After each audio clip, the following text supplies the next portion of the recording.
semua dalam keadaan sehat walafiat, dan kita akan meneruskan pembahasan irfan kita. Pembahasan irfan ataukah pembahasan tasawuf yang berbicara tentang hakikat Allah Subhanahu wa taala. Yang berbicara tentang bagaimana sampai kepada Allah, berbicara tentang perjalanan sampai kepada Allah Subhanahu wa taala, karena pada hakikatnya kita semuanya adalah musafir. Orang yang safar, yang kembali kepada Allah SWT. Perjalanan kita ini ada dua, ada perjalanan yang sifatnya alamiah, mutlak, yaitu semua yang berasal dari Allah, pasti akan menempuh jalan kembali kepada Allah. Ini adalah perjalanan mutlak.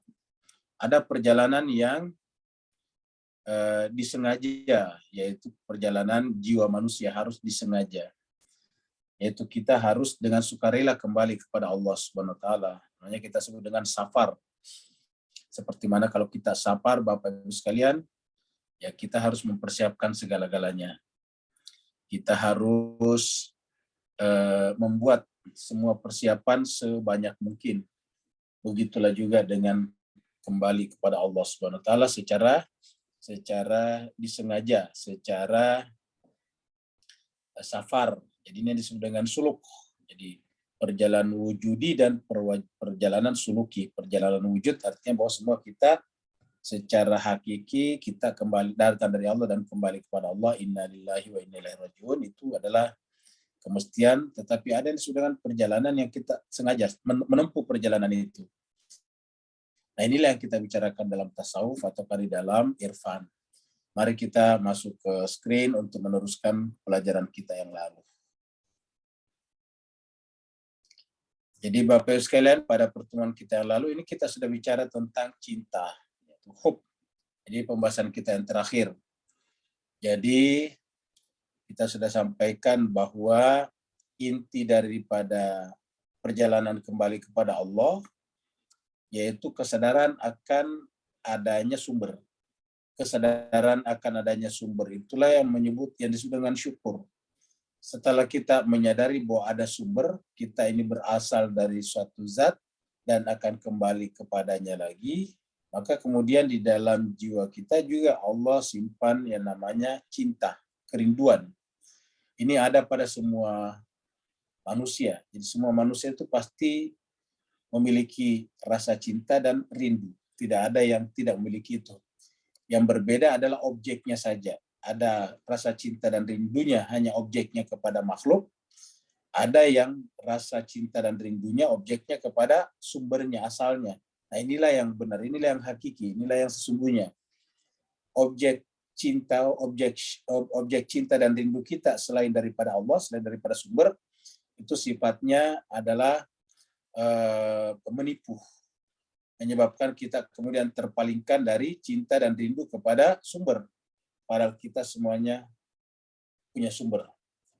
Allah menyimpan dalam diri kita keinginan, kerinduan kembali kepada sumber, itu yang disebut dengan kerinduan primordial. Jadi kerinduan primordial itu adalah kerinduan ingin kembali kepada asal. Dalam bentuk zahirnya yaitu setiap orang tinggal di kota, berpisah dengan orang tuanya, keluarganya, itu pada setiap masa tertentu, kalau di Indonesia atau di Asia Tenggara biasanya setiap tahun mereka rindu untuk pulang kampung, mudik. Siapa yang pulang kampungi? Yaitu orang tuanya. Itu sebetulnya adalah bentuk zahir daripada kerinduan primordial. Sedangkan secara batinnya yaitu Allah Subhanahu wa taala. Jadi syukur dan kecintaan kita sudah bahas pada pertemuan yang lalu. Nah, sekarang kita ingin coba untuk membahas kata cinta ini dalam pengertian Al-Quran. Karena kan kalau kita ingin mencintai Allah, kan harapan kita kan adalah Allah juga membalas cinta kita. Secara, lagi-lagi secara alamiah, secara natural, secara wujudi namanya, ya semua makhluk pasti dicintai oleh Allah. Karena kalau tidak dicintai tentu Allah tidak menciptakannya. Jadi semua yang ada itu pasti karena Allah mencintainya. Dalam Al-Quran disebutkan kataba ala nafsihi rahmah.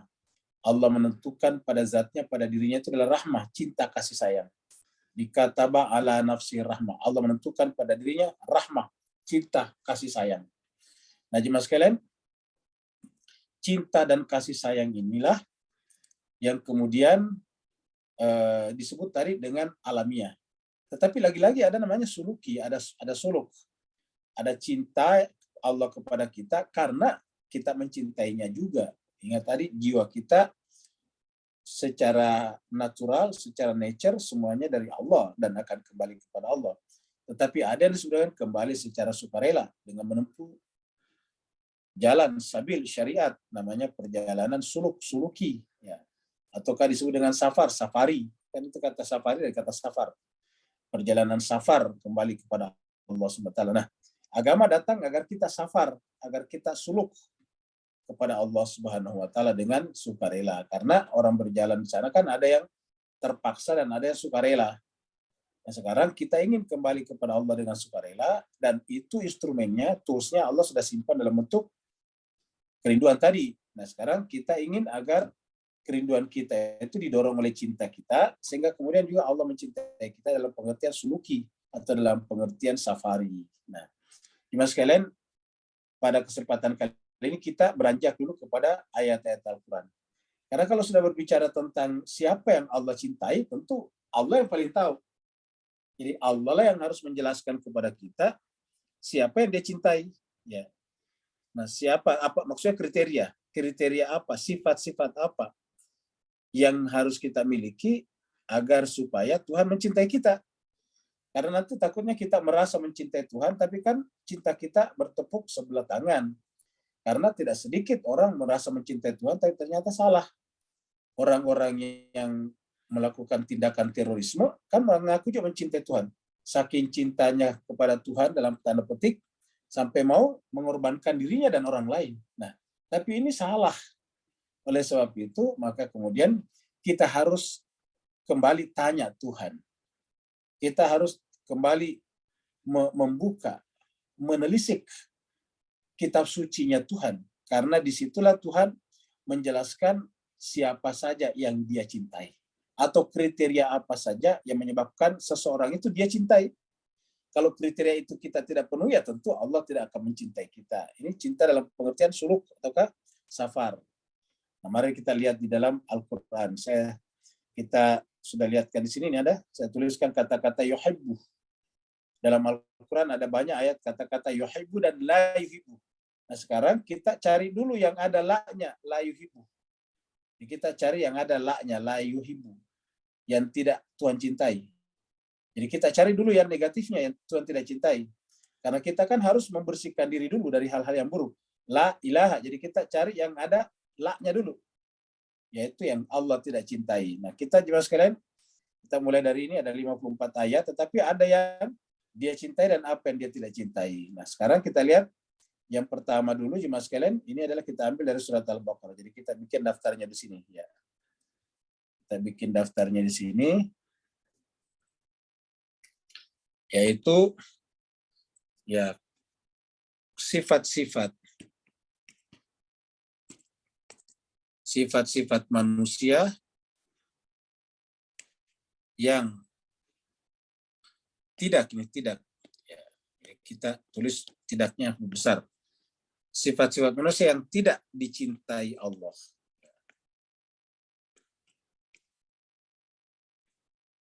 Nah, kita mulai dari yang pertama, jadi kita listing satu. Ya. Berdasarkan ayat ini surat Al-Baqarah, ini kita lihat. Innallaha la yuhibbul mu'tadin. Yang pertama dulu adalah al-mu'tadin. Ini kita urut berdasarkan ayatnya dari sini. Al-mu'tadin. Pertama adalah mu'tadin. Pelanggar. Kita sebut dengan orang yang melanggar. Kita sebut pelakunya pelanggar. Pelanggar hukum-hukum, aturan-aturan. Jadi kata-kata mu'tad di sini bukan hanya melanggar hukum, maka melanggar hukum manusia juga. Karena hukum manusia itu kan dibuat untuk keselamatan bersama. Jadi peraturan kita ini adalah dibuat untuk kepentingan bersama. Ya.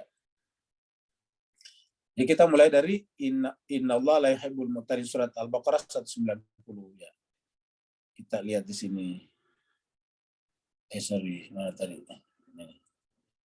Kita mulai dari surat Al-Baqarah 190. Ya. 190.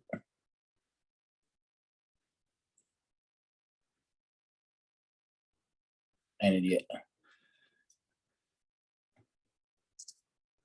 Allah berfirman, A'udzubillahi minasyaitonirrajim. Bismillahirrahmanirrahim. Wa qatilu fi sabilillahi alladzina yuqatilunakum.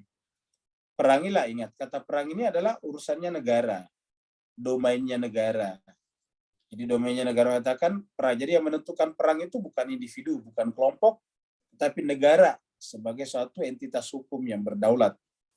Wa qatilu, dan perangilah fisabilillah di jalan Allah, alladzina, orang-orang yang yuqatilunakum. Jadi orang ingat, hanya boleh berperang kalau kita diperangi.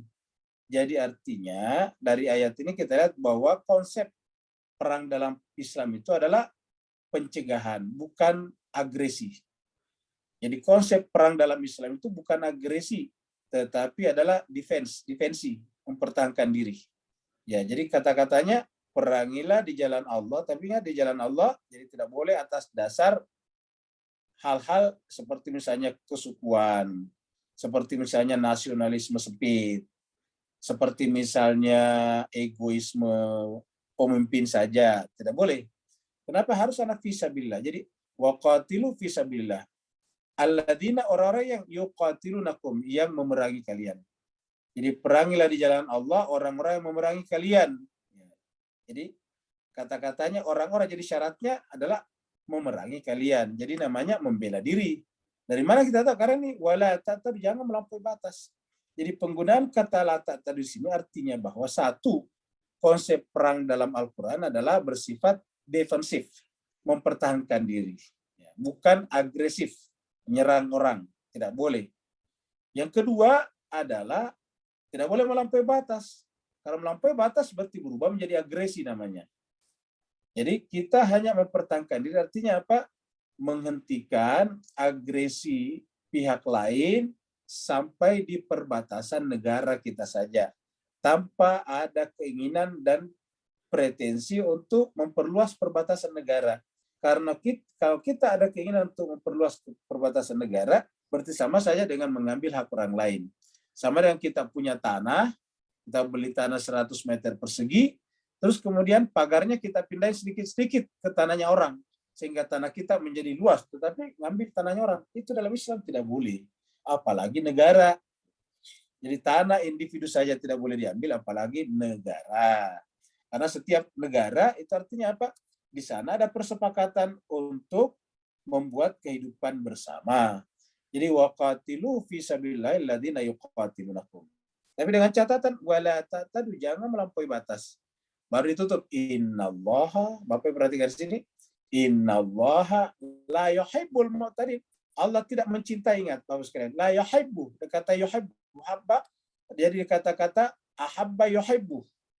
Allah tidak mencintai. Ini kata-kata menyukai, kita artikan saja yuhibbu ini mencintai. Allah tidak mencintai al-mu'tadin, orang-orang yang melampaui batas. Ya. Jadi Allah tidak menyukai ini kurang tepat. Harusnya yuhibbu, ini kata-kata yuhibbu, ahabba yuhibbu. Jadi Allah tidak mencintai. Jadi artinya kalau kita ingin dicintai Allah, tapi kita pada saat yang sama menjadi orang yang suka melanggar peraturan, ya maka kemudian Tuhan tidak mungkin cinta kepada kita. Peraturan apa saja, peraturan negara kita, peraturan negara orang lain harus kita patuhi. Kalau kita ingin pergi ke negaranya orang, ya kita harus mematuhi semua peraturan negara itu. Dalam Al-Quran dikatakan, kalau dikatakan kepada kalian kembali, kembalilah tanpa membuat prasangka. Kenapa? Ya tidak perlu kita harus tahu kenapa orang menolak kita. Kenapa? Karena itu hak otoritatif dan prerogatif negara tersebut untuk menerima atau tidak menerima tamu ke negaranya. Jadi Allah mengatakan innallaha la yuhibbul mu'tadin. Sungguhnya Allah tidak cinta kepada orang-orang yang melampaui batas. Innallaha la yuhibbul mu'tadin. Sungguhnya Allah tidak mencintai al-mu'tadin, orang-orang yang melampaui batas. Jadi al-mu'tadin, orang-orang yang mu'tad. Mu'tad ini melampaui batas. Ya. Jadi kita sudah lihat satu tadi, kita tambah catatannya mu'tadin ini. Allah tidak suka mu'tadin, pelanggar. Maka pelanggar itu suka melanggar. Jadi ada batas-batas diloncatin, nah itu namanya pelanggar. Makanya juga sekalian dalam Islam itu tidak ada tempat bagi pendatang haram. Jadi kalau kita datang ke negara orang secara bersembunyi-sembunyi, mendatang haram, tidak ada surat-surat, itu tidak boleh. Kenapa? Karena melanggar namanya. Kalau kita datang ke negaranya orang harus melalui pintu yang benar, kata Al-Quran. Yaitu melalui otoritas yang benar dan dengan surat-surat yang diminta oleh mereka. Jadi namanya itu adalah peraturan yang harus kita patuhi. Kalau tidak, berarti kita termasuk al-mu'tadin. Sekarang nomor 2. Ya. Jadi nomor 2 kita lihat di sini nih. Ini sudah kita tadi al-mu'tadin. Sekarang adalah nomor 2. Ini al-fasad. Wallahu la yuhibbul fasad. Jadi kerusakan, bukan orang merusak, tapi kerusakan dulu. Jadi kerusakan. Ya, kerusakan. Itu keadaan. Keadaan rusak, bukan orangnya, bukan pelakunya, tapi kerusakan. Nah, cuma sekali lagi kita lihat di sini surat Al-Baqarah 105. Jadi surat Al-Baqarah 205 ya, bukan 205. Jadi kita pindah ke 205. Sini Allah berfirman, A'udzubillahi minasyaitonir rajim, wa idza tawalla sa'a fil ardi. Ini sebetulnya sambungan dari 204. Jadi kita lihat 204-nya dulu ya. Dikatakan wa minan nasi, dan di antara manusia may yu'jibuka, ada yang menakjubkan kamu. Jadi di antara manusia ada yang menakjubkan kamu. Apa menakjubkan? Qauluhu, kata-katanya, retorikanya, cara berbicaranya, keindahan pidatonya. Jadi di antara manusia may yu'jibuka, ada yang menakjubkan, menarik hati kamu. Apanya? Qauluhu, perkataannya, susunan kata-katanya. Fil hayati dunia, dalam kehidupan dunia ini, wa yashhadullah, dan dia mewarnai kata-katanya, pidatonya, retorikanya dengan agama atas nama Allah. Wa yashhadullah ala ma fi qalbi. Dia mempersaksikan Allah atas apa yang ada di dalam kalbunya, ala ma fi qalbi. Wa huwa aladul khisam. Pada sejatinya dia adalah apa? Aladul khisam, pelanggar yang nyata. Dia penentang, tetapi kemudian dia menyembunyikan hatinya yang penentang itu dengan Allah. Ini kata-kata Allah. Jadi kalau berbicara menyebut Allah dengan fasih, agama dengan fasih, tetapi tujuannya sebetulnya adalah untuk mendistorsi pikiran manusia, sehingga manusia menganggap yang bersangkutan sebagai agamawan sejati. Ternyata kata Al-Quran, wa huwa aladul khisam, dia adalah pelanggar atau paling keras dalam menentang, suka menentang agama Allah. Wa idza tawalla, kalau sudah pergi, artinya tidak di depan orang Islam lagi, tidak di depan orang beriman, tidak di depan Nabi. Apabila dia berpaling pergi, sa'a, maka bersegera berjalan, fil ardi, di muka bumi, li, untuk yufsida, membuat kerusakan. Li yufsida, untuk membuat kerusakan, pihak padanya. Wa yuhlikur hasa, dan merusak tanaman-tanaman, wan nasla, dan binatang ternak. Nah, jemaah sekalian, itulah sebabnya Islam itu sebetulnya tidak pernah berpikir tentang perang. Tidak akan pernah, selalu mencari solusi damai dengan negara lain. Kenapa? Karena yang namanya perang tidak ada yang menguntungkan. Ini sebutkan. Kata-kata menghancurkan tanaman-tanaman dan hewan ternak, ini pasti perang. Jadi kalau orang berperang, pasti tanaman-tanaman rusak. Hewan-hewan ternak pasti akan mati. Bahkan kemudian disembelih oleh orang yang bukan pemiliknya. Kenapa? Ya orang lagi pada lari semuanya kalau orang perang. Lari bersembunyi, lari mengungsi dan sebagainya, dan meninggalkan propertinya termasuk perkebunannya dan peternakannya. Nah, jadi ingat, Allah melarang kita membuat kerusakan. Karena orang-orang seperti tadi justru berjalan di muka bumi dengan membuat kerusakan, liyufsida fiha, membuat kerusakan padanya. Baru ditutup, wallahu, dan Allah la yuhibbu, ini la yuhibbu, tidak cinta, tidak suka al-fasad, kerusakan. Jadi bukan orangnya saja, nanti ada juga mufsidin. Tapi kerusakan sendiri Allah tidak suka. Jadi ingat, Allah tidak suka kerusakan. Ketika Allah katakan tidak suka kerusakan, maka percuma kita ingin mencintai Tuhan, tapi pada saat yang sama kita mengkampanyekan kerusuhan. mengkampanyekan perseteruan, mengkampanyekan dualitas-dualitas dalam masyarakat, mengkampanyekan perbenturan di dalam masyarakat. Jadi Allah la yuhibbu, tidak suka siapa al-fasad, yaitu kerusakan itu sendiri. Jadi artinya apa? Kalau Allah tidak suka kerusakan, berarti Allah sangat senang kepada kita yang memperbaiki kerusakan. Itulah sebabnya orang Islam yang baik disebut dengan soleh, karena soleh itu lawannya fasad. Jadi kalau ada yang melakukan kerusakan, orang soleh melakukan perbaikan. Jadi wallahu la yuhibbul fasad. Allah tidak suka orang yang membuat kerusakan, al-fasad. Nah, jadi kita sudah lihat di sekalian poin kedua. Sekarang kita masuk pada poin ketiga, yaitu adalah kafarin atim. Kafarin itu adalah orang yang menutup diri dan berdosa. Kafar itu adalah terus-menerus menutup diri. Ya, jadi ketiga adalah menutup jiwanya, dirinya, dan berdosa. Maksudnya kerjanya berbuat dosa. Menutup dirinya dari apa? Dari cahaya ilahi. Berdosa artinya apa? Melanggar aturan-aturan ilahi. Jadi berdosa adalah melanggar aturan-aturan ilahi dengan sengaja.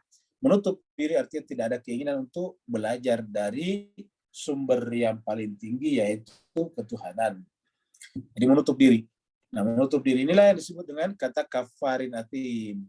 Masih surat Al-Baqarah ayat 276. Ya. Masih Al-Baqarah 276. Ini dia. Yamhaqullahu riba wa yurbiyas sadaqah. Allah akan menghapuskan pahala-pahala daripada riba. Riba itu artinya menjerat orang melalui pinjaman. Namanya riba ini bukan interest, bukan bunganya bank, tetapi riba itu adalah meminjamkan orang lain uang dengan interest, dengan bunga yang berlipat-lipat.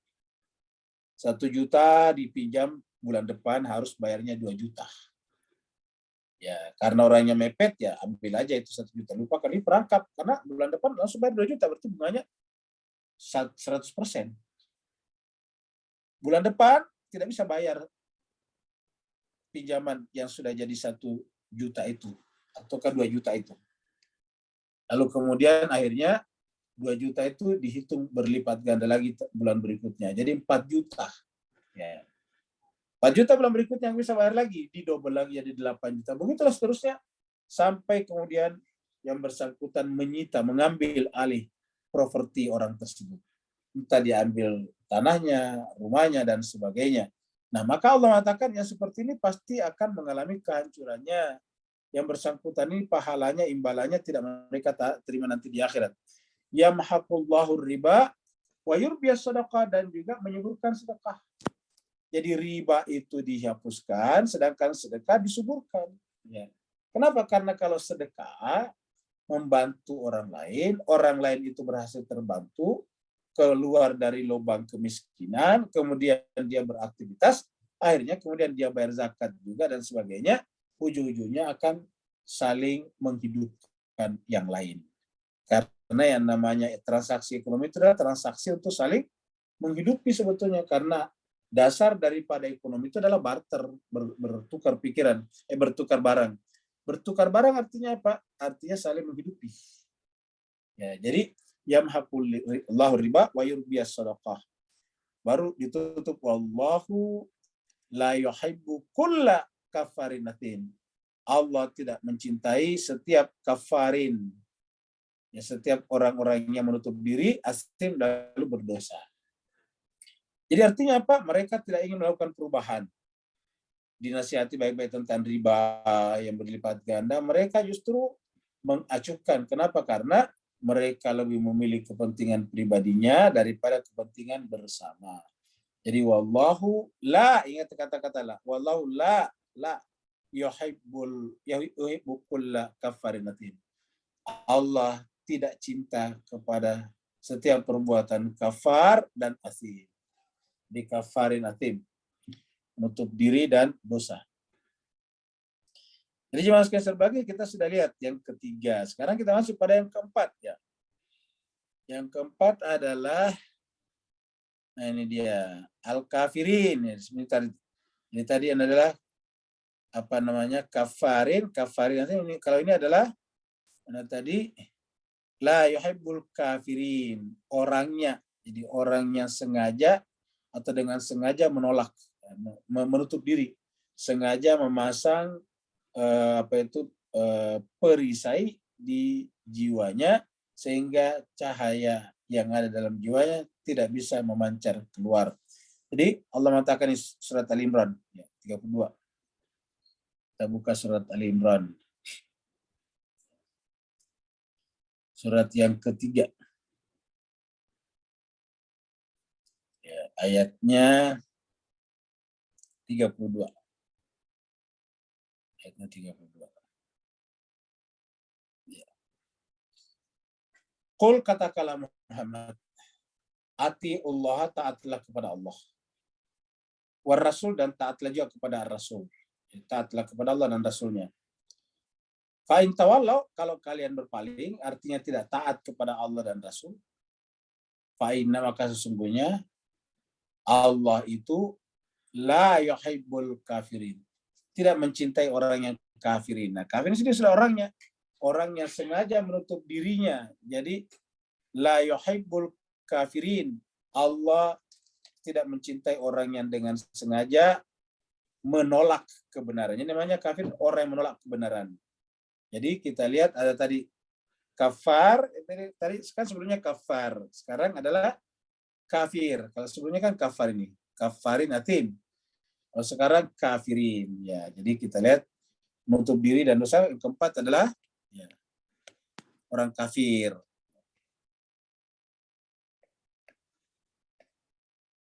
Ingat, orang kafir yang kita bicarakan ini tidak semua orang Islam, tapi yang sengaja menutup, menolak, mereject kebenaran itu setelah kebenaran itu terang benderang di mata, hati, dan pikiran mereka. Tetapi tetap karena alasan lain, entah karena hawa nafsu, egoisme, dan sebagainya, mereka menolak, menentang kebenaran itu disebutnya dengan al-kafirin atau al-kafirun. Ya. Jadi ini adalah yang keempat, orang yang kafir. Jadi Allah tidak suka orang-orang kafir seperti itu. Mari kita lihat surat Al-Imran tadi adalah ayat 32. Jadi tadi kita belum lihat ayat 32. Ini sudah tadi. Jadi atiullah atiur rasul fa in tawalla fa innallaha la yuhibbul kafirin. Sudah tadi ya. Jadi kita masuk lagi pada surat Al-Imran juga ayat 57. Zalimin, ini zalimin ini. Surat Al-Imran ayat 57. Ini wallahu la yuhibbuz zalimin. Jadi surat Al-Imran masih suratnya sama, ayatnya 57 ya. Jadi ya. Allah berfirman, wa ammal ladzina amanu, dan adapun orang-orang yang beriman, wa amilus salihati, dan beramal saleh. Jadi adapun orang-orang yang beriman dan beramal saleh, fayuwafihim, maka Allah akan yafi itu artinya memberikan semuanya. Jadi wafihim itu memberikan semuanya. Jadi adapun orang beriman dan beramal saleh, maka Allah akan memberikan semua kepadanya apanya? Ujurahum, pahala mereka. Jadi ujur itu pahala imbalan mereka. Tapi ditutup dengan apa? Wallahu. Dan Allah la yuhibbu, tidak cinta az-zalimin, kepada orang zalim. Zalim itu artinya apa? Mengambil hak-hak. Kalau mengambil hak pribadinya, hak diri sendiri, namanya zalim ala nafsi, terhadap dirinya. Kalau yang diambil hak orang lain, berarti zalim kepada orang lain. Jadi zalim adalah yang tidak dicintai Tuhan. Yang kelima. Yang kelima adalah orang zalim.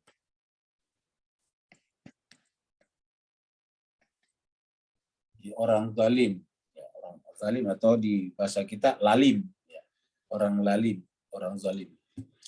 Jadi ingat, wallahu, dan Allah la yuhibbu, tidak cinta kepada orang yang zalim. Dan kita ini Bapak sekalian adalah rata-rata orang berbuat zalim. Makanya kita benar-benar berharap kepada mereka yang tidak melakukan kezaliman, yaitu namanya maksumin, supaya memberikan syafaatnya kepada kita nanti di akhirat, karena kita ini tipis harapan. Kita ini adalah hamba-hamba yang suka berbuat zalim. Wallahu la yuhibbuz zalimin. Allah tidak suka, tidak cinta kepada orang-orang yang melakukan perbuatan zalim. Nah, sedangkan kita tahu bahwa yang tidak zalim itu adalah yang orang-orang suci. Seperti ketika Nabi Ibrahim meminta supaya bukan hanya dirinya dilantik sebagai pemimpin ataukah imam seluruh manusia, linnas imamah, tetapi Nabi Ibrahim meminta juga dari zuriatnya, keturunannya. Tapi Allah membatasi, benar keturunanmu, tetapi hanya keturunanmu yang tidak melakukan kezaliman. La yanalu ahdi zalimin, itu sama. Janjiku ini, kata Allah, tidak berlaku pada orang yang zalim. Nah, jadi jemaah sekalian berbahagia, inilah yang kelima, orang zalim. Jadi wallahu la yuhibbu, dan Allah tidak cinta kepada orang-orang yang zalim. Ya. Kemudian kita lihat yang keenam. Tadi itu adalah 57 ya. Al-Imran Allah yang zalim. Kemudian lagi ini adalah yuhibbu la yuhibbuni dia. Surat Al-Imran 140. Sama juga orang zalim juga, jadi sama. Jadi 2 kali dalam Al-Qur'an. Jadi Allah mengatakan wallahu la yuhibbuz zalimin. Jadi disebutkan seperti itu. Jadi sama. Yang berikutnya adalah wallahu yuhibbus sabirin, sudah belum kita bahas, yang tidak ada la-nya. Kita cari yang ada la yuhibbu. Ini. La yuhibbu man kana mukhtalan fakhura, surat An-Nisa ayat 36. Kita tulis di sini. Orang yang apa tadi? Orang yang mukhtalan fakhura. Ya. Jadi membangga-banggakan dirinya, sombong ya. Membanggakan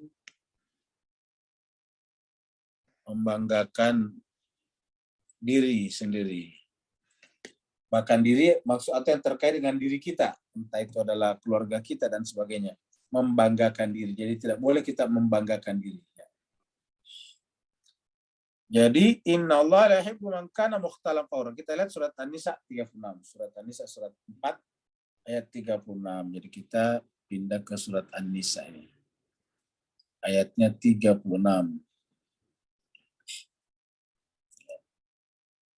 An-Nisa 36. Allah berfirman, wa'budullaha, dan sembahlah Allah.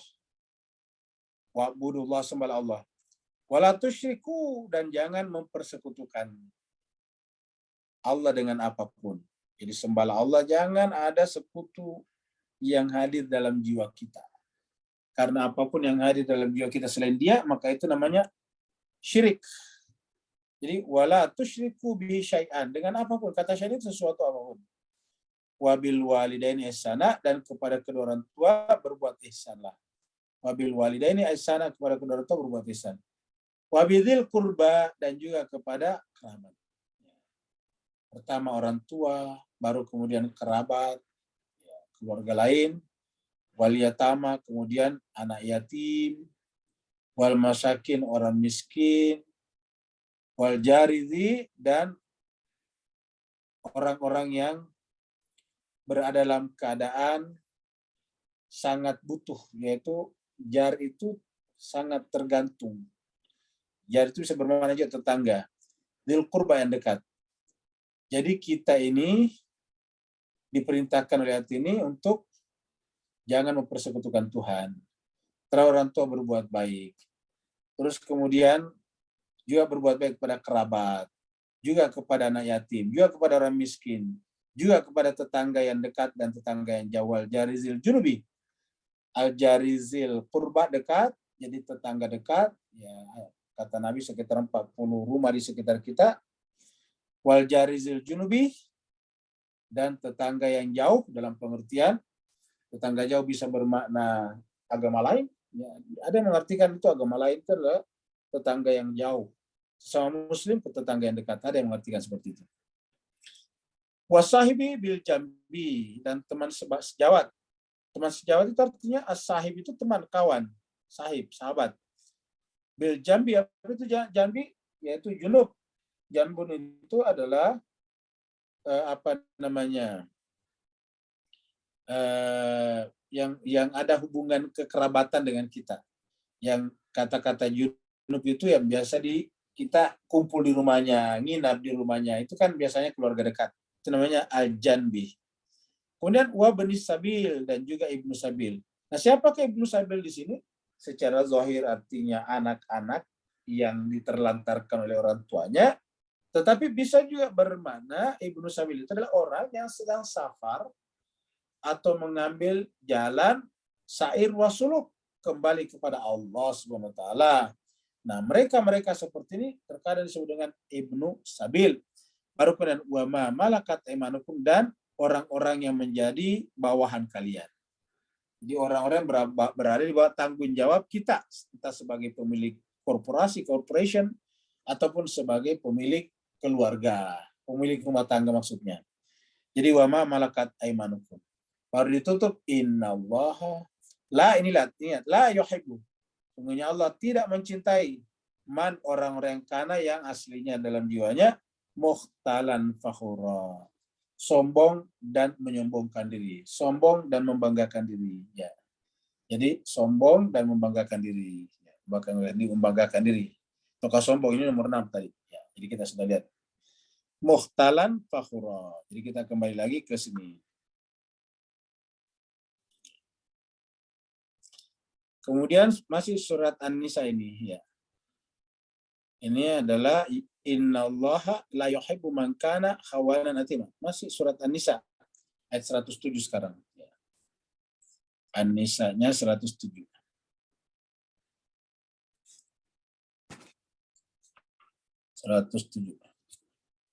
Allah berfirman, wala tujadil anil ladzina yakhtaruna anfusahum.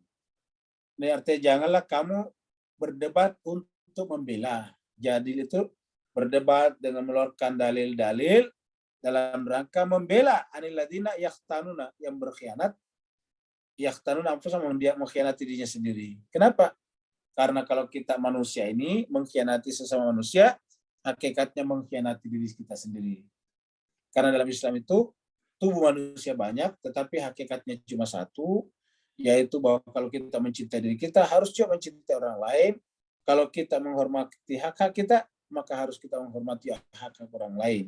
Nah, maka Allah mengatakan, wahai Muhammad, janganlah beradu pendapat hanya karena ingin membela yakhtanuna, orang-orang yang berkhianat, yaitu berkhianat kepada siapa? Kepada dirinya sendiri.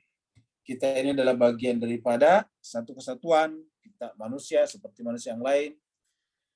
Yakhtanuna anfusahum, baru innallaha, tutup, innallaha, sungguhnya Allah, la yuhibbu man kana khawanan athima. Jadi sungguhnya Allah SWT tidak cinta, ya, tidak suka kepada siapa?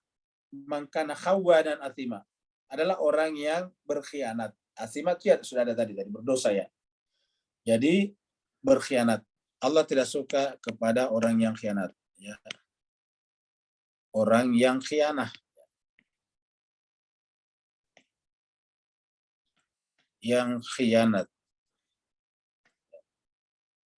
dan berdosa, tidak ada tadi ini berdosa. Jadi sudah kita masukkan di sini. Di orang yang berkhianat itu Allah tidak suka. Innallah, sungguhnya Allah, la yuhibbu man kana, ini bahkan dimulai dengan inna. Sungguh atau benar-benar Allah tidak suka man kana, orang-orang yang pada dirinya ada sifat apa? Khawanan, suka berkhianat, asima, dan bergeliman dengan dosa, atau kerjanya adalah melakukan perbuatan dosa. Ya. Jadi jemaah sekalian, itu sudah 7. Nah, kita teruskan lagi. Ya. Nah, ini adalah surat An-Nisa juga ini. Ya, surat An-Nisa ayatnya ini berapa? Ayat 148. Ya. Surat An-Nisa 148. Inna Allah lahir apa? Jahra bisu'i. Menggunakan kata-kata kotor. Kata-kata kotor. Kita artikan saja suka berkata kotor. Jadi Allah tidak suka orang yang suka berkata kotor. Jadi 8 orang yang suka berkata kotor, berkata kotor ya. Kata berkata kotor di sini Bapak sekalian artinya suka menggunakan kata-kata nyebut orang, misalnya monyet lah, babi lah, anjing lah, macam-macam sebutnya orang. Atau suka menggunakan bahasa-bahasa pornografi, itu tidak dibolehkan ya. Orang yang suka berkata kotor tidak boleh. Jadi kita lihat ini adalah ayat 148 ya. Kita lihat ayat 148. Masih surat An-Nisa.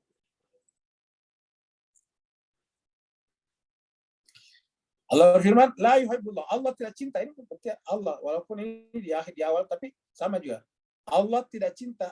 Allahu la tidak yuhibbu cinta. Jadi ini adalah pelakunya. Ini adalah kata kerjanya dalam bentuk nafi, dalam bentuk dalam bentuk nafi ya. Lalu kemudian ini pelakunya, Allah pelakunya. Dari Allah tidak mencintai. Siapa? Al-jahra bis-su'i. Kata al-jahra itu adalah terang-terangan, ya, bukan terus terang, terang-terangan di dalam asu perbuatan jahat. Jadi artinya apa? Kita sebutkan dengan berkata-kata yang buruk. Su itu perbuatan buruk. Karena jemaah sekalian, biasanya kalau berkata-kata disebut juga dengan jahar. Seperti kalau kita sholat, ada dua jenisnya. Ada sholat jahar dan ada sholat sir. Sholat sir itu yang tidak dengar suaranya seperti zuhur dan asar atau salat-salat sunat rawatib. Sedangkan yang jahar adalah yang kedengaran suaranya seperti maghrib, isya dan subuh. Jadi maghrib, isya dan subuh. Jadi la yuhibbullah la al-jahra bisu. Jadi Allah kita artikan saja, Allah tidak suka orang suka berkata-kata kotor. Minal qaul, di antara kata-kata yang lain, illa kecuali manzulim, kecuali kalau terzalimi. Dalam konteks terzalimi itu dia benar-benar tersakiti, dia benar-benar dirampas kemerdekaannya, dia kemudian benar-benar mengalami menjadi objek kekerasan. Nah, pada saat itu dia boleh menggunakan kata-kata yang kasar kepada yang melakukan itu kepadanya. Jadi illa man zulim, kecuali kalau terzalim, kata ayat ini. Ya. Wa kana Allah, tapi ingat tidak boleh dibuat-buat. Kenapa? Karena Allah itu adalah sami'an alima, maha mendengar lagi maha mengetahui. Jadi wa kana Allah sami'an alima, Allah itu adalah mendengar dan mengetahui. Nah, jelas sebagai kita lihat lagi berikutnya ya. Inna Allah, semua ini adalah yuhibbu, semuanya yuhibbu. Nah, ini satu lagi ini. Al-Maidah ayat 64. Ini. Al-Maidah ayat 64. Ini surat 5 ayat 64. Ini apa isinya? La yuhibbul mufsidin, membuat kerusakan. Kalau tadi kan kerusakannya, sekarang membuat kerusakan. Jadi kita listing dulu sini, orang yang membuat kerusakan. Ya, kalau tadi di atas ini yang tidak disuka itu adalah kerusakan. Al-fasad itu kerusakan. Sedangkan ini adalah orang yang membuat kerusakan, mufsidin, membuat kerusakan. Jadi membuat kerusakan. Jadi Allah berfirman, wallahu la yuhibbul mufsidin. Ya, siapakah ini? Dari manakah ini? Al-Maidah ayat 64. Jadi kita lihat Al-Maidah 64. Al-Maidah, ya ini kita ada di sini. Surat Al-Maidah 5 ayat 64. Surat Al-Maidah ayat 64. Allah firman, wa qalatil yahudu. Orang-orang Yahudi berkata. Wa qalatil yahudu. Jadi Pak sekalian, kalau kita menyebut orang lain beda dengan kita, jangan sebut kafir, bilang aja Yahudi. Allah sendiri berkata begitu. Ya kalau semuanya kafir kan harusnya itu mengatakan waqalal kafirun, kan begitu. Tapi ini waqalatil yahudu. Artinya Allah menyebut orang berdasarkan agamanya. Persoalan mereka salah atau tidak itu lain soal, tapi adalah akan sangat mulia apabila kita memanggil orang berdasarkan agamanya. Tetangga saya itu agama Nasrani, tapi kalau kita tetangga saya itu kafir, nah itu dia. Karena kalau kita mengatakan kafir, bagi dia kita juga kafir. Nah, kalau sudah saling mengkafirkan, apa yang terjadi? Ini bisa terjadi gesekan sosial, bisa terjadi segregasi namanya, dan akhirnya terjadi perubahan bangsa dan negara. Jadi Al-Quran katakan waqalatil yahudu, janganlah kau berkata Yahudi yadullaha maglula. Mereka mengatakan bahwa tangan Allah itu terbelenggu, artinya Allah tidak lagi pantas untuk dimintai doa. Kenapa? Karena Allah itu adalah maglulah. Ya, maglulah itu terbelenggu tangannya dalam pengertian perbuatannya. Apa kata Allah? Gullat aidihim.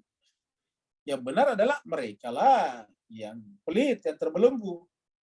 Karena kita tidak jarang di antara manusia mau memberikan semua yang menjadi miliknya kepada orang lain. Paling maksimal biasanya sepertiga.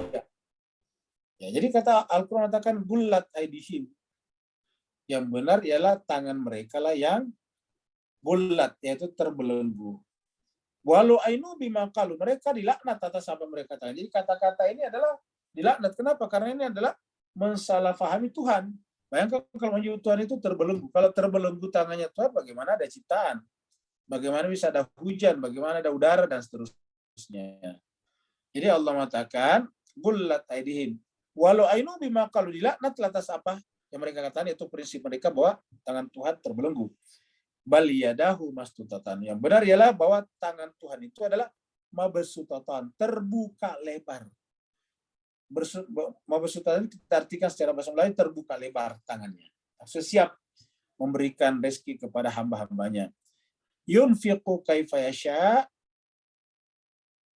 dia memberikan nafkah kepada siapa yang dikehendakinya, wala yazidanna katsiran minhum, dan benar-benar laknya lah benar-benar yazidanna, ya katsiran minhum, sebagian besar dari mereka itu adalah la yazidanna, benar-benar akan bertambah banyak kebaikan itu pada dirinya kalau dia berbuat baik sekarang.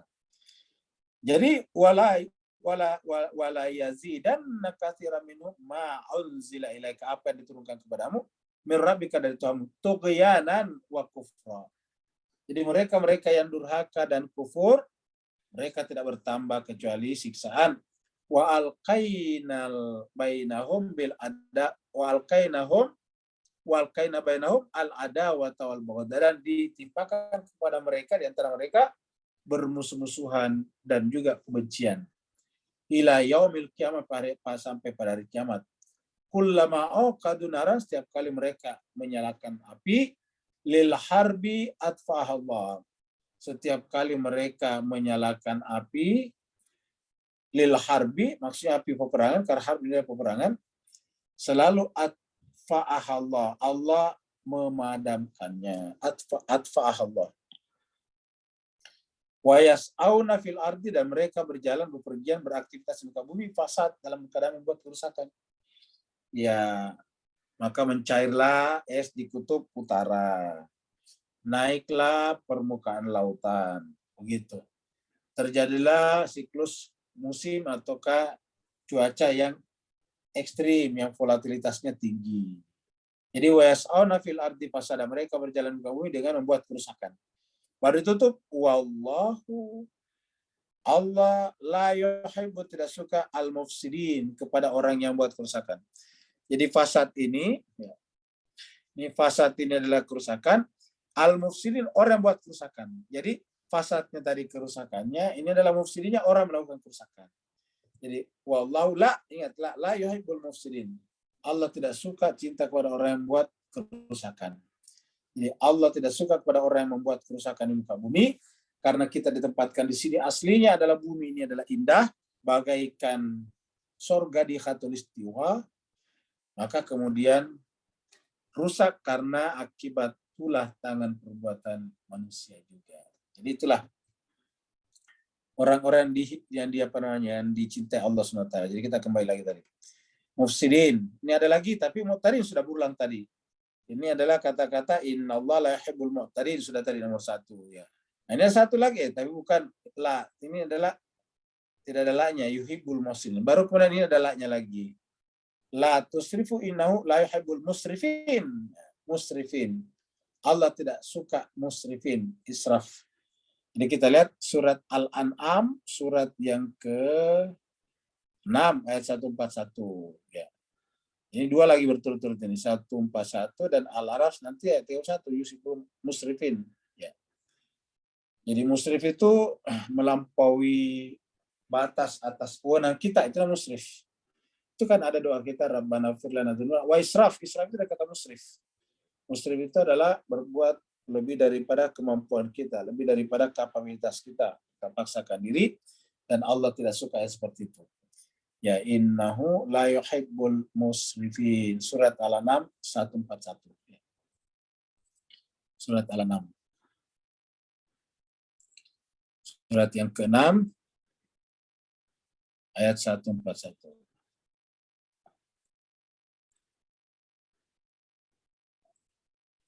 Allah berfirman, wa huwallazi ansya'a jannatin.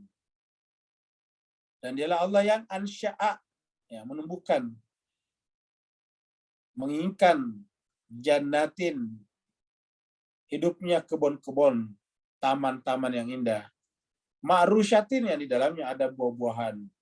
Sebelum jadi buah, maka keluarlah kelopak-kelopak mayangnya, baik yang rusyat, marusyat yang yang bermahkota, wa ghaira marusyat, atau yang tidak bermahkota. Jadi kalau pohon-pohon itu kan kalau sebelum lahir, sebelum berbuah kan ada itu kan kelopak mahkota, ya. Berjunjung kalau di sini artikelnya nih. Ya. Wa nakhla juga adalah pohon kurma. Wa zar'a, tanaman-tanaman mukhtalifan yang berbeda-beda. Jadi Allah mengatakan, dayalah menciptakan dunia ini seperti taman sorga. Kemudian di dalamnya ada tanaman yang bermahkota dan tidak bermahkota.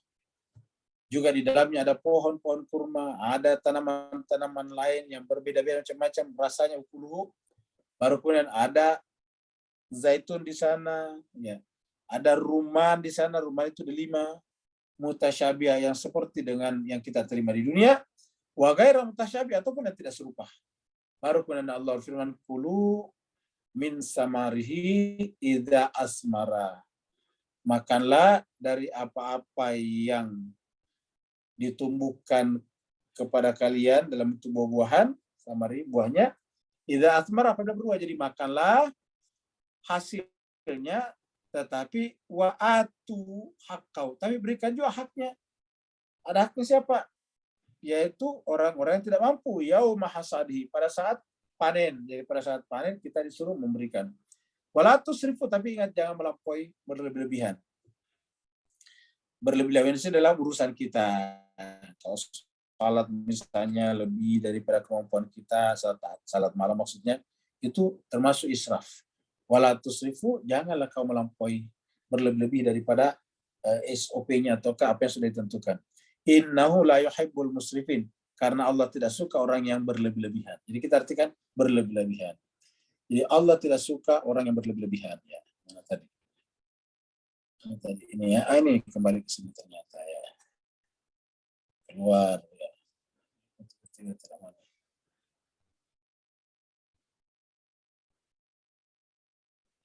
Irfan. Nggak mau ya. Jangan sekalian, nggak apa-apa, kita keluar aja di sini. Nah, jadi kita kembali. Jadi yang berikutnya tadi adalah musrifin, berlebih-lebihan. Allah tidak suka manusia yang berlebih-lebihan. Berlebih-lebihan itu dalam urusannya bukan urusannya diurusin, bukan wilayahnya dicampuri, kamu gitu. Itu namanya musrifin. Ya, kita harus mengurusi urusan. Nggak usah kita intervensi urusan orang lain tanpa permintaan dari mereka. Kecuali kalau itu berkaitan dengan kejahatan, berkaitan dengan nyawa yang terancam, itu kita harus intervensi.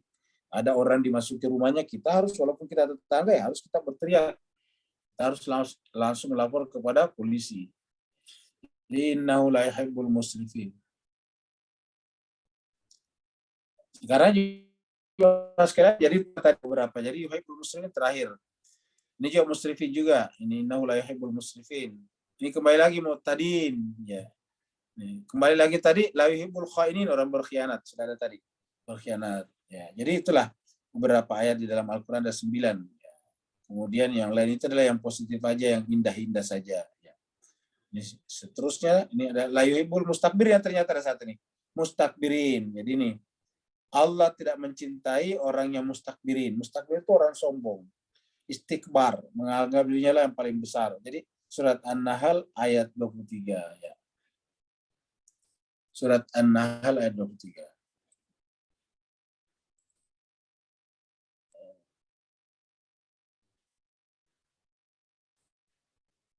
Jadi sekalian kita pakai ini.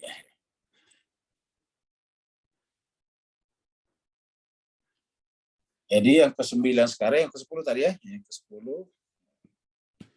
adalah orang yang tadi mustakbirin, istikbar. Ya, Allah tidak suka orang yang istikbar. Ya, kita artikan istikbar mana tadi? Itu hilang. Ya, ini mana tadi?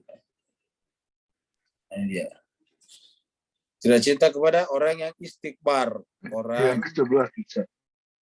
ya orang yang istikbar. Ya. Orang istikbar ini orang yang ada kiber dalam hatinya. Nabi seperti iblis tidak mau sujud kepada Adam itu istikbar. Jadi bisa kita artikan istikbar ini adalah jiwa yang tidak mau menerima adanya manusia suci, tidak mau sujud, tidak mau memuliakan manusia suci, insan kamil. Namanya istikbar. Jadi Allah mengatakan tadi Allah tidak suka kepada orang-orang yang istikbar, ya ini dia. Kita lihat surat An-Nahl ayat 23 ya, surat An-Nahl ayat 23. Surat An-Nahl ini adalah surat yang ke-16. Hasadihi. Allah mengatakan la jarama, tidak ada keraguan, tidak ada kekhawatiran, annallah, bahwasanya Allah ya'lamu, mengetahui. Jadi akal kita mengatakan buat tidak perlu ada keraguan kalau Allah mengetahui segala-galanya, baik yang kita ucapkan ataupun yang kita tidak ucapkan, baik yang kita simpan dalam benak, dalam pikiran, ataupun yang kita lakukan dalam bentuk perbuatan, Allah tahu. Jadi la jarama, tidak ada ragu-ragu. Kata la jarama ini tidak ada halangan untuk percaya bahwa Allah itu ya'lamu, mengetahui ma yusirruna, apa yang mereka rahasiakan, wa ma yulinu, dan apa yang manusia iklankan. Yu'linun, iklan, diumumkan. Ya. Innahu, jadi bukan perkara dirahasiakan atau diungkapkan. Sama kalau kita bersedekah, boleh rahasia, boleh juga diucapkan, dicatat dengan nama kita, tidak ada masalah. Yang Allah masalahkan adalah orang yang istikbar. Baru ditutup, innahu la yuhibbul mustakbirin. Sungguhnya dia Allah la yuhibbu, sangat tidak senang. Siapa? Al-mustakbirin, orang-orang yang istikbar ini. Innahu la yuhibbul mustakbirin. Ya, yang pertama memiliki ini siapa? Iblis. Tidak mau sujud. Maka semua yang tidak sujud kepada insan kamil, sebetulnya Allah menyebutnya mustakbirin. Karena apa? Apa alasannya tidak sujud? Pasti merasa pendapatnya lah paling benar, lebih benar daripada Tuhan. Maka dalam Al-Quran dikatakan wa idh qulna lil malaikati isjudu li adama fasajadu illa iblis aba wastakbara. Jadi aba wastakbara, dan dia istikbar. Orangnya disebut dengan mustakbir, mustakbirun atau mustakbirin. Jadi orang yang istikbar, orangnya disebut dengan mustakbir. Jadi mustakbir pertama siapa? Iblis. Jadi kita ulang lagi, mustakbir pertama adalah iblis. Ya, jadi itulah yang pertama istikbar. Karena Allah katakan aba wastakbara wa kana minal kafirin. Dan itu yang mengantarkan orang menjadi kafir, artinya penolak kebenaran. Jadi sudah 10 Pak Bu sekalian. Ya, saya kira sudah tidak ada lagi nih ya. Kalau ke bawah la yuhibbu kulla khawan kafur sudah tadi ya. La yuhibbul farihin, membanggakan, ini juga sudah. Jadi sebetulnya farihin. La yuhibbul farihin, yang suka apa ya? Suka menyebut-nyebut kelebihan dirinya, itu namanya farihin. Jadi Allah tidak suka kepada al-farihin. Mirip dengan membanggakan diri juga, tapi ini adalah lebih kepada farih, itu artinya suka apa namanya menyebut-nyebut kemampuan dirinya, itu farihin. Ya. Dalam dialog antara pengikutnya Nabi Musa dengan Qarun, pengikutnya Nabi Musa katakan la tafrah innallaha yuhibbul farihin. Itu surat Al-Qasas ini. Ini inna Qarun, ya benar diceritakan Qarun. Inna Qarun, jadi kita ke Al-Qasas dulu.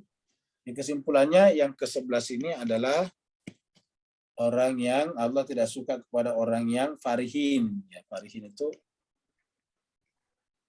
orang yang farihin atau orang yang bangga. Ya. Bangga dengan dirinya. bangga dengan dirinya. Ya.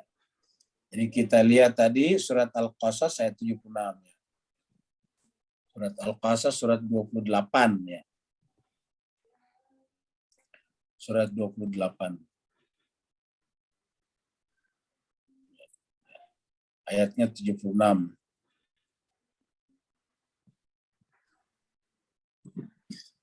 Allah berfirman, inna Qaruna, sungguhnya Qarun itu, karena tadinya adalah min qaumi Musa, adalah kaumnya Musa. Fabaga alaihim, tapi kemudian bagian itu, baga itu artinya dia tiba-tiba aniaya. Makanya Nabi tidak memiliki sifat baga. Ma dhalla sahibukum wa ma gawa. Gawa, itu dikatakan baga bagian. Ya. Jadi tidak mungkin manusia suci memiliki sifat-sifat baga bagian ini. Ya. Inna Qaruna kana min qaumi Musa fabaga alaihim wa atainahu, sementara kami berikan kepadanya minal kunuzi, perbendaharaan harta, ma inna mafatihahu, di mana kunci-kuncinya saja mafatihahu latanu bil osbati, sungguh berat bagi al osbah, orang-orang yang satu golongan banyak tetapi memiliki ulil quwah, memiliki kemampuan al quwah, ulil quwah. Iz qala lahu, kamu ketika kaumnya berkata kepadanya, la tafrah, kamu jangan gembira, yang kamu jangan suka over excited, kalau begitulah. Jangan excited, jangan over excited. La tafrah. Apa sebabnya? Innallaha la yuhibbul farihin. Karena sungguhnya Allah tidak suka nih. Allah tidak suka kepada orang yang farihin. Farihin suka membangga-banggakan, suka menganggap dirinya lah yang paling bahagia di muka bumi ini, membangga-banggakan dirinya, farihin.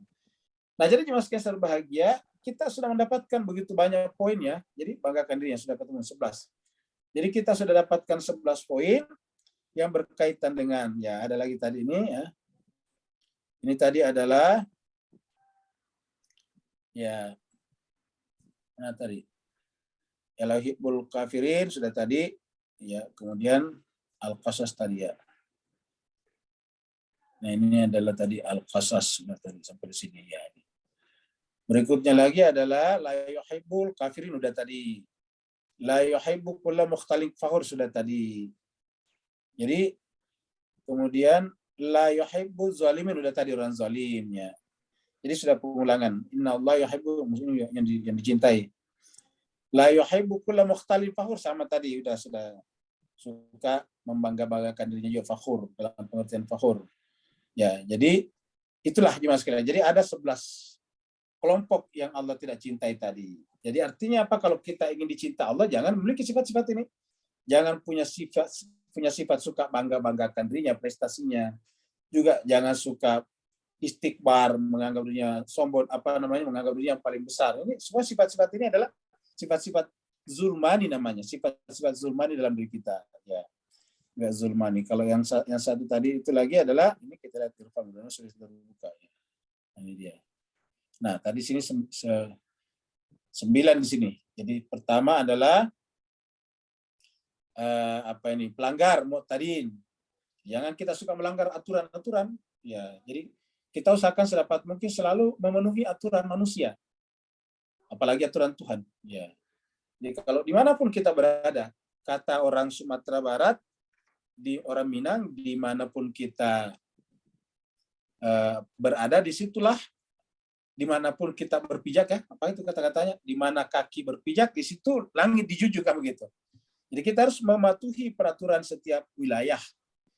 Ya, itu namanya kalau kita melanggar ya berarti tidak mungkin Tuhan mencintai kita. Kerusakan, jadi kalau ada kerusakan harus kita perbaiki. Kenapa? Allah tidak suka kerusakan.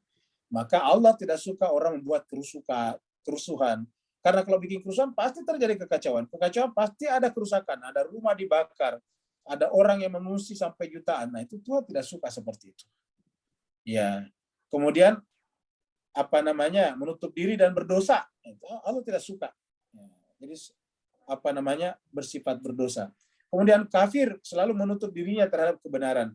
Zalim, menganiaya diri dan orang lain. Suka membanggakan diri, mukhtalam fakhura. Khianat, suka berkata kotor. Kerusakan juga, membuat kerusakan orangnya. baru tadi kemudian yang 10 dan 11 yang kita tidak masukkan di sini tadi. Ya, yang 10 tadi istikbar, orang yang istikbar ya, istikbar. Dan 11 tadi adalah orang yang suka ya menyebut kelebihan dirinya. Orang yang farihin, ya farihin istilahnya tadi sini, farihin. Nah, jadi sekarang ada 11 ini. Inilah 11 sifat-sifat yang harus kita hindari kalau kita berbicara tentang cinta kepada Allah SWT. Ya. Jadi kalau kita bicara tentang cinta, ini cinta ya kepada Allah, maka ini tidak boleh kita miliki Pak sekalian. Karena tadi Allah menggunakan Allah tidak suka orang seperti itu, dan berarti bahwa jemaah sekalian berbahagia, benar yang dikatakan pembahasan kita di sini, bahwa kalau kita ingin menempuh jalan kembali kepada Allah, jalan itu adalah syariat. Karena tulang punggung syariat adalah kitab suci, dan apa yang kita lihat tadinya semuanya dari kitab suci. Ada 11 tadi yang tidak dicintai Allah SWT. Nanti pada pertemuan berikutnya kita akan ungkapkan lagi ayat-ayat yang menyebutkan Allah cinta kepadanya. Jadi kebalikannya. Tapi kita tidak sebetulnya kita tanpa mengetahui itu pasti akan ke sana. Kenapa? Karena itu sudah fitrah kita. Tinggal yang kita hilangkan adalah sifat-sifat zulmani. Kalau yang sebaliknya positif, yang Allah cintai, namanya sifat-sifat rahmani. Jadi sifat rahmani dan sifat zulmani. Jadi kalau kita lihat di sini, jadi manusia punya sifat. Sifat apa? Pertama zulmani. Zulmani. Jadi ada namanya zulmani. Ya. Zulmani. Ini mim nih ya. Mim. Zulmani. Dan ada namanya sifat rahmani. Ada rahmani. Ya. Rahmani. Nah ini kita bikinkan begini. Nah tadi kita lihat yang zulmani tadi ada 1 sampai 11 tadi. Ya. Ini nanti kita akan ketemu juga ini. 1 sampai 11 juga nanti kurang lebih sama. Ya. Karena untuk mendapatkan sifat-sifat rahmani, kita harus menghilangkan dulu sifat-sifat zulmani. Zulmani. Zulmani ini harus kita hilangkan, baru kemudian kita bisa dapat rahmaninya Tuhan, Allah SWT. Jadi kita harus bersihkan dulu ini, satu persatu, baru nanti ini kita hilangkan, baru otomatis nanti jiwa kita akan masuk ke sini. Kenapa? Karena ini adalah fitrah, ini fitrah. Ya. Artinya dia akan aktual secara otomatis. Apabila ini rumput-rumput ilalangnya, rumput-rumput liarnya, kita hilangkan dulu. Ibaratnya kita bertani, kita mau tanam sifat-sifat sifat-sifat rahmani, sifat-sifat fitrah. Caranya bagaimana kita harus menghilangkan ini? Makanya kita pernah sampaikan bahwa yang paling pertama di dalam pensucian jiwa adalah mensucikan diri, ya sifat-sifat takhalli namanya. Jadi kita lihat ini. Jadi yang pertama adalah takhalli, ya takhalli. Takhalli. Baru kemudian yang kedua tahalli, ya. Baru yang ketiga kemudian tajalli, ya. Itu. Takhalli ini adalah takhalli dulu, takhalli, ya. Takhalli ini takhalli baru kemudian tajalli, ya. Takhalli bertahalli dulu Pak ya, tahalli ya. Jadi tahalli ya. Jadi ini adalah apa namanya? Kha titik baru kemudian tidak ada haknya di sini. Baru yang terakhir adalah tajalli ya. Tajalli. Jadi ini tajalli ya. Tajalli. Takhalli, tajalli gitu. Takhalli di atas titiknya, tahalli tidak ada titiknya, tajalli di bawah titiknya ya. Jadi takhalli adalah pensucian, tahalli pengkondisian, tajalli adalah penampakan. Siapa penampak? Ya Allah menampakkan dirinya di sana. Nah, tahalli artinya apa? Kita menghilangkan sifat-sifat apa tadi? Zulmani, yang kotor tadi, yang 11 tadi itu. Kemudian apa itu? Tahalli. Kita kemudian menghiasi diri dengan sifat-sifat rahmani tadi. Ya, sifat-sifat rahmani. Nanti kita lihat ada 11 juga. Nah, kalau ini kita sudah lakukan, maka kemudian muncullah. Nah, itu tajalli namanya. Maka nampaklah di sana, dan itu yang terjadi pada Nabi dan manusia suci yang menyebabkan mereka bisa berkomunikasi langsung dengan Allah Subhanahu wa taala. Tadi sore kita sudah bicarakan mereka mencapai tahap yang ketiga yaitu zauq. Karena dari 3 level pengetahuan manusia, indra, akal, dan zauq, ya, yang pertama dan kedua adalah dibicarakan di filsafat, hikmah, sedangkan yang ketiga zauq inilah dibicarakan di dalam irfan. Bagaimana caranya agar kita bisa mencapai derajat zauq, sehingga kita hanya diam saja, yaitu pada saat dia bertajalli. Karena kalau dia muncul tidak ada kata-kata. Kita berbicara pada saat melakukan pembersihan dan pengkondisian saja. Nah, Bapak Ibu Jemaah sekalian, itulah barangkali pembahasan kita pada sore hari ini. Mudah-mudahan bermanfaat bagi kita semua, terutama bagi al-fakir yang juga merasa masih sangat-sangat kotor dan masih sangat-sangat jauh daripada apa yang Allah inginkan dengan kalimat la ilaha illallah, la maujuda illallah, la maksuda illallah, la mahbuba illallah, yang tadi ditanyakan Pak Burhan pada sore hari. Yang mau bertanya dipersilakan.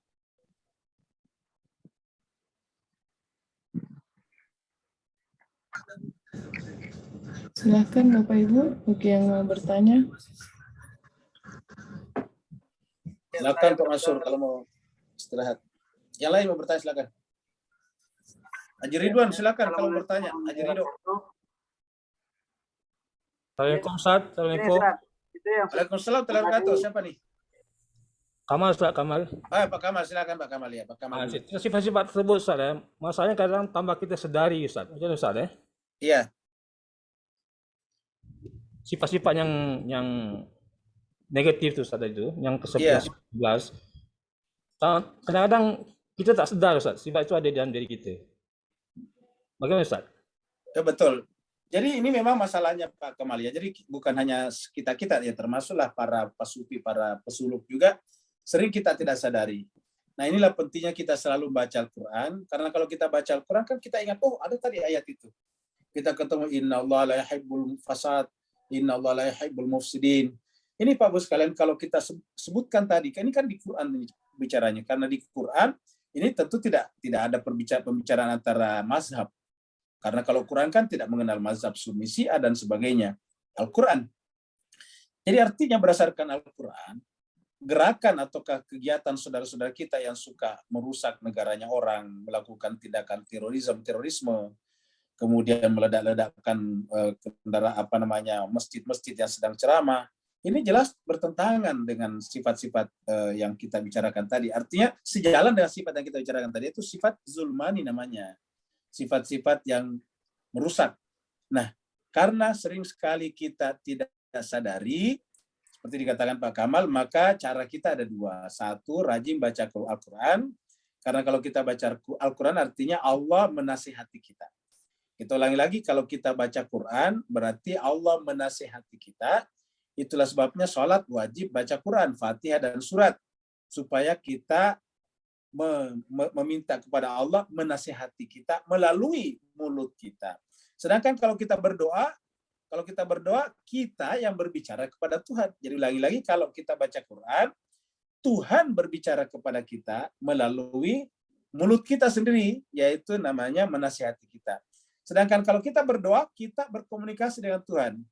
Jadi kalau kita berdoa itu kita berkomunikasi, berbicara, ya Allah, ya Rabbi, jauhkanlah aku dari ini dan itu, Rabbana zalamna anfusana, itu berbicara kepada Tuhan.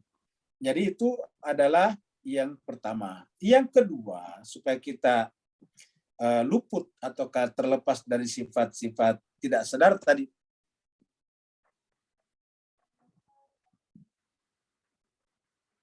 ini bukan hanya Bapak Ibu yang ada, tapi saya juga yang berceramah juga sebetulnya yang pertama ternasihati diri saya sendiri.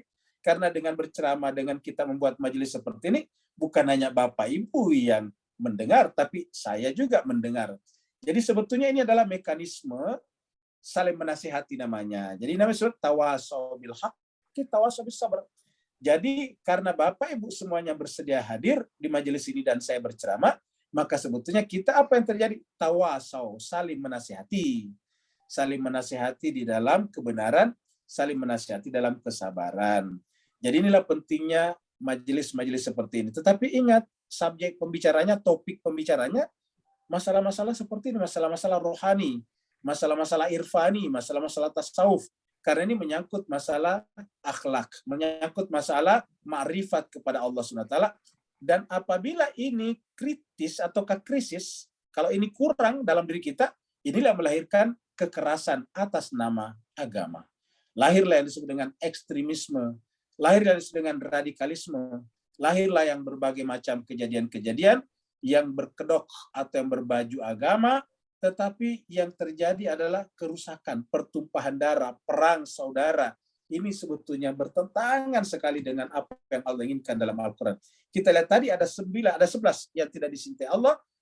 Kita lihat salah satunya adalah Allah tidak suka kerusakan. Inna Allah la yuhibbul fasad. Ketika Allah mengatakan dia tidak suka kerusakan, kan mafhum mukhalafahnya berarti Allah suka order, tatanan, keteraturan. Dan ini kita misalnya akui, kita suka kepada tempat-tempat yang teratur. Ya, kita suka kepada negara-negara yang teratur teratur kehidupannya. Kita tidak suka pergi kepada negara atau wilayah tempat yang amburadul, yang tidak teratur, ya, yang kacau. Kita rata-rata suka pergi kepada yang teratur. Itu adalah fitrah kita dan menunjukkan bahwa ketika Allah mengatakan innallaha la yuhibbul fasad, mafhum mukhalafahnya adalah Allah suka kepada keteraturan. Dan nanti kita lihat pada ayat-ayat di mana Allah mengatakan innallaha yuhibbu, Allah mencintai, di antaranya adalah keteraturan. Jadi Allah tidak suka keteraturan, berarti Allah mencintai keteraturan. Jadi inilah pentingnya Pak Kamal kita membahas ayat seperti ini. Berikutnya Ajri Dok, silakan. Syukran Ustaz. Afwan Pak Kamal. Ajri Dok. Kalau saya, bagaimana kalau negara melakukan ini, Ustaz? Itu kan daya dosanya, radiasinya cukup melebar, artinya kemana-mana ini. Jadi kita mungkin rakyat seperti apa terkena dampaknya juga ketika sebuah negara itu melakukan sifat-sifat ini, gitu. Terima kasih. Baik, terima kasih banyak, pertanyaan bagus. Lah bagaimana kalau yang melakukan sifat-sifat tadi, yang 11 sifat zulmani tadi itu, ya dia melakukannya justru negara. Jemaah sekalian berbahagia, kita perlu sampaikan bahwa sebetulnya negara itu tidak bisa berbuat apa-apa. Ya, negara itu kan adalah entitas yang abstrak. Jadi kalau ada negara yang melakukannya pasti orang. Cuma kebetulan orang itu memegang posisi penting dalam negara sehingga bisa mengambil keputusan, bisa mengambil keputusan, membuat perintah ya atas nama negara, padahal sebetulnya atas nama perorangan. Karena di negara manapun, pasti kan ada aturan-aturannya. Tidak ada negara manapun di dunia ini membuat peraturan untuk misalnya menghancurkan rakyatnya, membodohi rakyatnya, tidak ada. Dimanapun di dunia orang bikin negara adalah dibuat bersama untuk kepentingan bersama, kemaslahatan bersama, kehidupan bersama, untuk menjamin keamanan dan ketentraman bersama. Semua orang bikin negara seperti itu. Ya, bukan hanya di Islam, tapi di mana-mana pun juga. Jadi tidak ada sebetulnya tidak ada sebetulnya istilah bahwa negara melakukan kejahatan. Yang melakukan kejahatan tetap orang. Cuma orang itu menempati posisi penting, posisi yang sangat strategis di dalam sebuah negara. Nah, ketika kemudian orang itu atau oknum itu memerintahkan kerusakan, ini yang disebut dengan penyalahgunaan kekuasaan. Jadi namanya power abuse. Ya, ini adalah melakukan penyalahgunaan kekuasaan. Ya, nah, kalau ada oknum-oknum, ada individu-individu tertentu dalam suatu negara yang melakukan power abuse ini, maka tugasnya kita rakyat untuk memperbaikinya.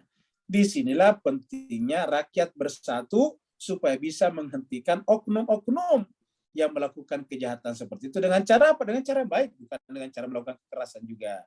Jadi dengan cara-cara yang baik juga. Karena kalau kita bersatu, kita bisa memperbaiki yang salah, kita bisa menambal yang robek, kita bisa membangun yang runtuh. Itu kalau kita bersatu. Seperti itu. Inilah yang dimaksud dengan kata-kata wal asri. innal insana lafi khusr illa alladzina amanu wa amilus solihati wa tawasaw bil haqqi wa tawasaw bis sabri. Jadi demi masa manusia berada dalam kerugian. Illa kecuali, ya, kecuali apa? Dia beriman. Beriman artinya mengikatkan hatinya dengan Allah. Kemudian beramal saleh artinya apa? Dia mengikatkan perbuatannya dengan lingkungan di sekitarnya. Kemudian tawasaw bil haqqi, memesan, berbicara, saling menasihati di dalam kebenaran, bukan dalam kebatilan. Wa tawasaw bis sabr, dan sabar. Saya ingat, sabar. Kalau kita tidak sabar, terjadi nanti kekacauan lagi. Dengan alasan memperbaiki ekonomi yang rusak, terjadi kekacauan. Karena kita melakukan misalnya pemberontakan kepada negara, akhirnya semuanya menjadi kacau. Makanya tawasaw bil haqqi harus tawasaw bis sabr. Inilah yang dimaksud dengan ta'awanu alal birri wat taqwa wala ta'awanu alal itsmi wal udwan. Bersatulah, bertolong-tolonganlah, bantu-membantulah di dalam kebajikan dan takwa. Ta'awanu alal bir, albir kebajikan, wat taqwa dan takwa. Wala ta'awanu, jangan tolong-menolong, jangan bantu-bantu dalam hal dosa dan permusuhan. Alal itsmi wal udwan. Jadi tidak boleh kita bantu-bantu di dalam udwan, permusuhan. Jadi tidak boleh kita, karena ada tadi oknum dari pemerintah, kerajaan yang sifatnya buruk, lalu kemudian kita membenturkan antara rakyat dengan negara. Ini tidak boleh, karena ini berbahaya. Oleh sebab itulah apa harus kita melakukannya dengan cara yang baik, yaitu dengan takwa. Tidak boleh melahirkan permusuhan. Karena tadi dikatakan la ta'awanu alal itsmi wal udwan. Jangan bantu-membantu di dalam perbuatan dosa dan permusuhan. Ada lagi? Masih, Ustaz. Afwan ya. Kalau tidak Ustaz, ada pertanyaan dari kolom chat. Sebentar, saya belum. Ya, silakan.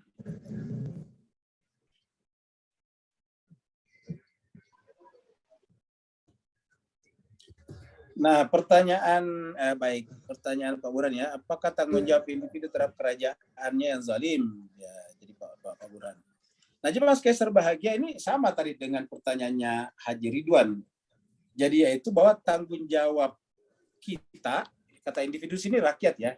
Jadi apakah tanggung jawab individu, artinya tanggung jawab rakyat, tanggung jawab citizen, tanggung jawab warga negara terhadap kerajaan yang zalim, yaitu dengan melakukan ta'awanu alal birri wat taqwa tadi, wala ta'awanu alal ismi wal udwan. Jadi kita sedapat mungkin membantu, bertolong-tolongan di dalam memperbaiki ini bir dan takwa. Takwa artinya jangan sampai kita lepas kontrol. Kita melakukan ini karena Allah, bukan karena kita ingin menjadi penguasa, bukan karena kita ingin menjadi raja baru, bukan, tetapi karena semata-mata untuk memperbaiki keadaan. Dan karenanya tolong menolongnya hanya sebatas, bantu-membantunya sebatas kebajikan dan takwa. Tidak boleh masuk dalam wilayah apa? Itsmi wal udwan. Tidak boleh sih wala ta'awanu alal itsmi wal udwan. Jangan bantu-membantu, tolong-menolong di dalam perbuatan dosa dan permusuhan. Nah, jadi kita memperbaikinya dengan sebaik-baiknya. Itulah sebabnya dalam Islam itu di mana-mana boleh rakyat menegur pemerintah atau kerajaannya, tetapi dengan cara yang elegan, dengan cara yang baik. Tidak boleh dengan cara mengangkat senjata, tidak boleh dengan cara membakar-bakar gedung-gedung, tidak boleh. Kalau ada cara-cara seperti itu bukan cara daripada Islam, karena dalam Islam tadi sudah dikatakan tidak boleh membuat kerusakan di muka bumi. Innallaha la yuhibbul fasad. Satu, innallaha la yuhibbul mufsidin. Seperti itu. Dari Bu Yeni, kalau kita menyadari sifat buruk pada diri kita, apakah caranya dengan mengakuinya terhadap Allah? Jawabannya iya, Bu Yeni. Jadi makanya kita ini, kan terkadang kalau di depan orang banyak, kita malu mengakui kekurangan diri kita. Nah, sebaiknya makanya lah kita sering-sering bermunajat. Kita sering-sering bermunajat kepada Allah. Doa-doa kita dalam Al-Quran itu adalah pengakuan akan kekurangan diri kita. Seperti Rabbana zalamna anfusana. Itu kita mengakui, ya Allah, kami telah menzalimi diri kami. Apa namanya menzalimi? Berarti telah menghiasi diri kami dengan sifat-sifat zulman. Ingat, kata zulmani dari kata zalim.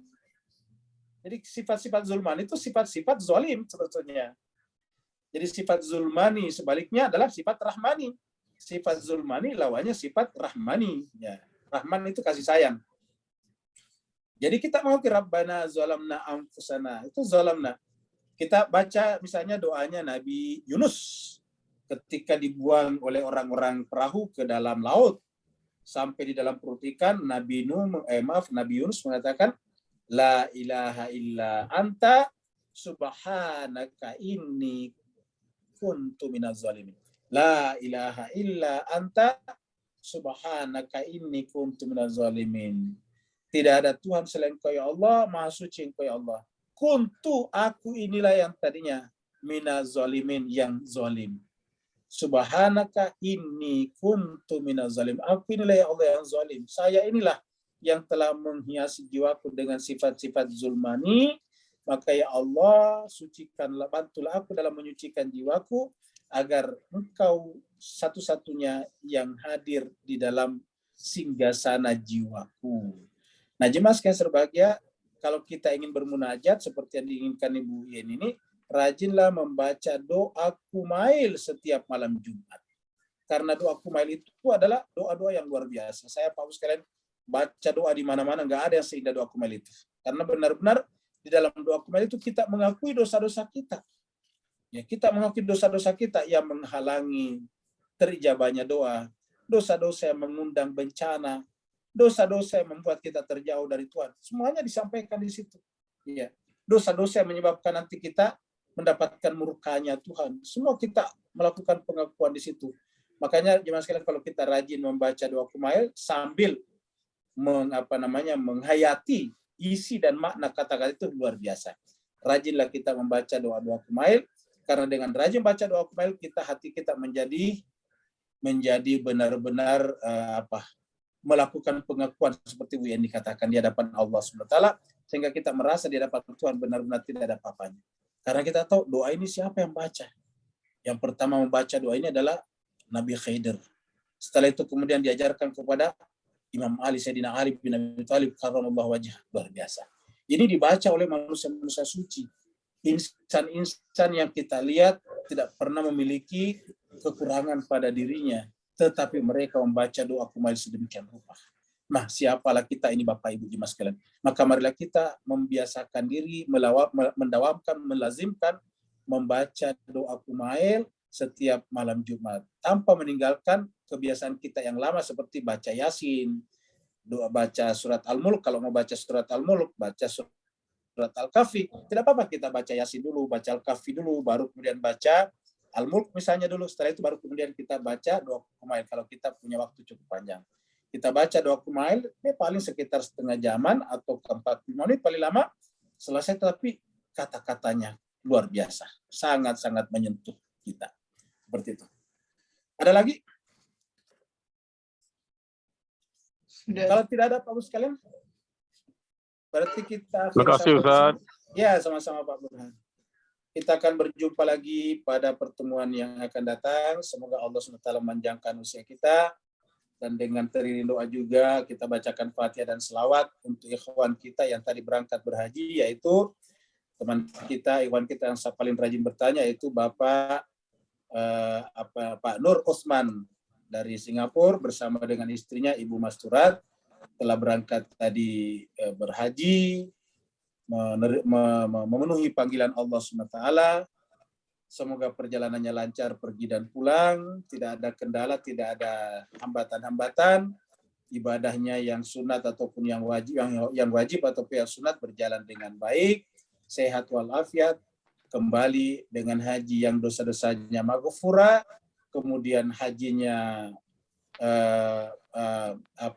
hajinya adalah diterima, ya, kemudian ilmunya juga bermanfaat dan juga amalan-amalannya juga dikabul, istilahnya dengan kata-kata zamban maghfura, hajjan mabrura, dan ilman amalan makbulah, dan amal-amalnya dikabul. Ala hadiniya wa likatan soleha bihaqqi Fatimah wa bihabali baniha, khusus untuk ikhwan kami Bapak Nur Usman dan istrinya Masturat alaihim al-Fatihah ma'as salawat. Allahumma salli ala Allahumma salli ala Muhammad wa ali Muhammad wa ajil faraj sahih. A'udzubillahi minasyaitonir rajim. Bismillahirrahmanirrahim. Alhamdulillahi rabbil alamin arrahmanir rahim maliki yaumiddin. Iyyaka na'budu wa iyyaka nasta'in. Ihdinas siratal mustaqim. Siratal ladzina an'amta 'alaihim ghairil maghdubi 'alaihim waladdallin. Amin. Wa'alaikum assalamualaikum warahmatullahi taala wabarakatuh. Waalaikumsalam warahmatullahi wabarakatuh. Terima kasih Ustaz. Terima kasih banyak Pak Ustaz. Terima kasih banyak Bu